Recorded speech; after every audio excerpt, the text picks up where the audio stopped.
আপনারা দেখছেন NN news 24। নকল মদের কারবার, আবগারি দপ্তরের হানায় কোটি টাকার সামগ্রী বাজেয়াপ্ত। শহরে ফের বড়সড় সাফল্য পেল আবগারি দপ্তর। ভুয়ো বিদেশি মদ তৈরির একটি বড় চক্রের পর্দাফাশ করল তারা।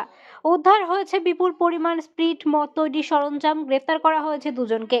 জানা গেছে বৃহস্পতিবার গভীর রাতে গোপন সূত্রে খবর পেয়ে রেগুলেটেড মার্কেট সংলগ্ন একটি বাড়িতে অভিযান চালায় আবগারি দপ্তরের আধিকারিকরা। সেখানে তল্লাশি চালিয়ে উদ্ধার হয় প্রায় 40 থেকে 50 লিটার স্প্রিট এবং জাল মদ তৈরির বিভিন্ন সরঞ্জাম। ঘটনাস্থল থেকে গ্রেফতার করা হয় মিন্টু মাহাতো, টুনটুন কুমারকে। মিন্টু শিলিগুড়ির বাসিন্দা হলো, টুনটুনের বাড়ি বিহারে। তাদের জিজ্ঞাসাবাদের পর উঠে আসে আরো বড় তথ্য। সেই সূত্র ধরে ডাকনিকাটা এলাকার একটি গুদামে হানা দিয়ে উদ্ধার করা হয় প্রায় 1500 লিটার স্পিড, নকল লেভেল হেলোগ্রাম বোতলের ঢাকনা এবং কিছু বিপুল পরিমাণ খালি বোতল। অভিযোগ, সেই সমস্ত সামগ্রী ব্যবহার করেই তৈরি করা হচ্ছিল ভুয়ো বিদেশি মদ।